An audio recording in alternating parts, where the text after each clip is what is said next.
do when all I can is thinking about you not doing well. Hello everyone, আসসালামু আলাইকুম। Welcome back to my channel. সবাই কেমন আছেন? আশা করছি আমার সকল ভিউয়ার্সরা ভাইয়ের আপুরা যে যেখানে আছেন ভালো আছেন, সুস্থ আছেন। নতুন একটা ভিডিও নিয়ে হাজির হয়ে গেলাম। আশা করছি ভালো লাগবে। অবশ্যই ভিডিওটা শেষ পর্যন্ত দেখবেন। ফ্রাইডের ব্লগ বাকি সবার ছুটি থাকলেও কিন্তু আমাদের মতো হাউস ওয়াইফের কোনো ছুটি নেই। আমাদের প্রতিনিয়ত কিন্তু কাজ করেই যেতে হয় সকাল থেকে রাত অবধি। সংসার বাচ্চা সব কিছু সামলিয়ে সারাদিনই কিন্তু কাজকাম থাকেই। আমাদের কিন্তু চাইলেই একটা দিন ছুটি পাওয়া যায় না। তো যাই হোক, সকালে ঘুম থেকে উঠে ফ্রেশ হয়ে দেন হচ্ছে এখানে নাস্তা বানাতে চলে আসছি। তো রুটিগুলোই যে এখন হচ্ছে ভেজে নিচ্ছি। মেয়ে হচ্ছে এখনও ঘুমাচ্ছে, যার জন্য এখন নাস্তা বানাই নিচ্ছিলাম। মানে ও উঠলে দেখা যায় ওকে টাইম দিতে হয়, তখন কিন্তু ওইভাবে আর পারি না নাস্তা বানাতে। আর ও যেহেতু ঘুমাচ্ছে এই ফাঁকে হচ্ছে নাস্তাটা করে নিব। আয়ন হচ্ছে ঘুমাচ্ছিল, তো এখন হচ্ছে ওই যে নাস্তা করে নিব। চার হাতে একটা ডিম পোস্ট নিয়ে নিয়েছি। মাঝে মাঝে ডিম পোস্ট দিয়ে খেতে বেশ ভালোই লাগে। তো নিজে হচ্ছে নাস্তাটা করে নিব। এরপর ছেলে মেয়ে উঠলে তাদেরকে হচ্ছে নাস্তা খাইয়ে দিব। আর এই ফাঁকে হচ্ছে টুকিটাকি কাজগুলো একটু করে নিচ্ছিলাম। রাতের দিকে হচ্ছে একটু হালকা পাতলা হচ্ছে বিস্কিট দেন হচ্ছে চিপস এগুলো এনেছিল, তো এগুলো হচ্ছে গুছিয়ে রেখে দিচ্ছি। বিকেল টাইমে কিংবা মাঝে মাঝে সকালে হচ্ছে চায়ের সাথে খাওয়ার জন্য টোস্ট বিস্কিটগুলো নিয়ে আসছিল।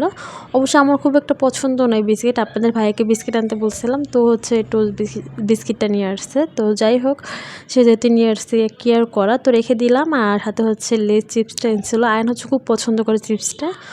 তো বড়টা যেহেতু এনেছে একবার আর দিব না, এর জন্য হচ্ছে জারে হচ্ছে রেখে দিচ্ছি। অল্প অল্প করে হচ্ছে মাঝে মাঝে খাওয়া হবে।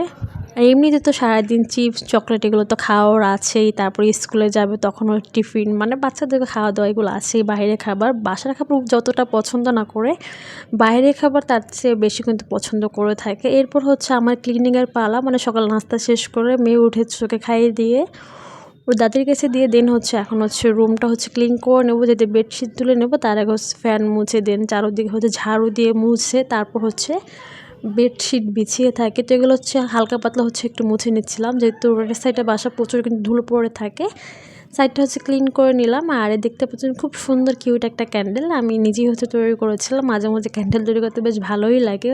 অনেক সুন্দর সেন্টেড ক্যান্ডেলগুলো তৈরি করে থাকি। তো এই ফাঁকে হচ্ছে এই যে বিছানাটা বিছিয়ে নিচ্ছিলাম। অবশ্য হচ্ছে পর্দাগুলো ওয়াশ করতে দিয়েছি। পর্দাগুলো শুকিয়ে গেলে দেন হচ্ছে আবার লাগিয়ে দিব। আর এই টেবিলটা হচ্ছে একটু গুছিয়ে নিচ্ছি, টেবিলটিও গুছিয়ে নিচ্ছিলাম। অবশ্য খুব একটা গোছানো থাকে না, দেখা যায় অগোছালো করে ফেলে, নোংরা করে ফেলে। তারপর আমার কাজ তো যাই হোক। এই টিউলিপ ফুলগুলো নতুন এনেছিলাম, খুবই কিউট টাইপের ফুলগুলো। আর এত পরিমাণের মানে এখানে রেখেছে, এত সুন্দর লাগতেছিল বলার বাইরেও। তো টেবিলটা হচ্ছে একটু গুছিয়ে নিলাম। ক্যান্ডেল দেন হচ্ছে ফুল বুকস এগুলো দিয়ে হচ্ছে গুছিয়ে নিচ্ছি। তো মোটামুটি রুম ক্লিন করা শেষ, মুছে দেন হচ্ছে মুভ করা শেষ। তো এখন হচ্ছে যাব কিচেনের দিকে দুপুরের জন্য রান্না করার জন্য। এখানে হচ্ছে মুরগি মাংস নিয়ে আসছিল, তো 2 কেজির মতো ছিল। আমি হচ্ছে কেটে অল্প হচ্ছে ফ্রিজে রেখে দেবো, আর বাকিগুলো হচ্ছে রান্না করব। ফার্স্ট অফ অল আগে হচ্ছে একটু ভেজে নেব, তার জন্য হলুদ গুঁড়ো, মরিচের গুঁড়ো আর হচ্ছে লবণ দিয়ে ভালো করে মিক্স করে এখন হচ্ছে একটু মাংসটাকে আগে থেকে ভেজে নিলে কিন্তু খেতে বেশ মজারই হয়। আর টেস্টটাও কিন্তু অন্যরকমের আসে রেগুলার থেকে।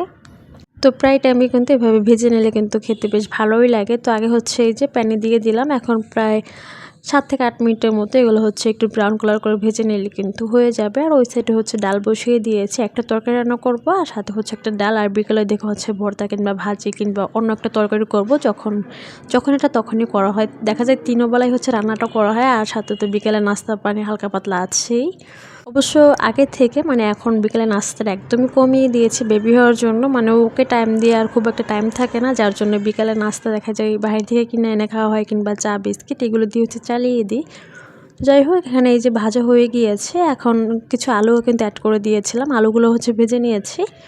এখন এখানে সব মশলাগুলো অ্যাড করে দিয়েছি। এখন ভালো করে হচ্ছে মশলার সাথে কষিয়ে নিব, মশলাটা ভালো করে কষিয়ে নিব।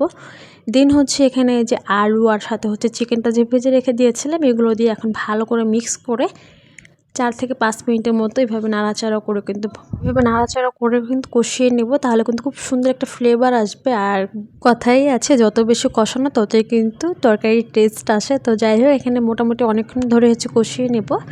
এরপর হচ্ছে পানি অ্যাড করে দেবো। পুরোপুরিভাবে শেয়ার করছি না, আমি জাস্ট অল্প অল্প করে ক্লিক নিয়ে কিন্তু আপনাদের সাথে অল্প অল্প করে শেয়ার করছি। মোটামুটি কিন্তু 4 থেকে 5 মিনিটের মতো ভালো করে কষিয়ে নিয়েছি। এখন হচ্ছে এই যে এখানে পানি অ্যাড করে দিলাম, একটু মাখা মাখা টাইপের ঝোলটা রাখবো, তার জন্য হচ্ছে পানি অ্যাড করে দিয়ে দিয়েছি।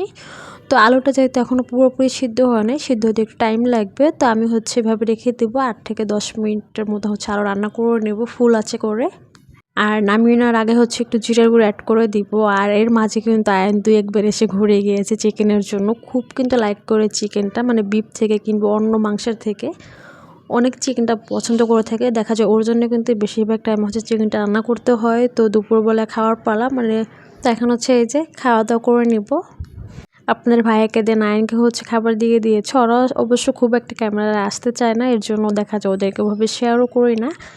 আর দুপুর খাওয়া দাওয়া শেষ করে রেস্ট নিয়েছিলাম। এরপর বিকেলের দিকে হচ্ছে একটু চা নিয়ে নিয়েছি, আর সাথে হচ্ছে হালকা পাতলা একটু বিস্কিট নিয়ে সন্ধ্যা নাস্তাটা শেষ করবো। তো ঠিক আছে, আজকের মতো ভিডিওটা এখানে শেষ করে দিচ্ছি। আল্লাহ হাফেজ, আসসালামু আলাইকুম।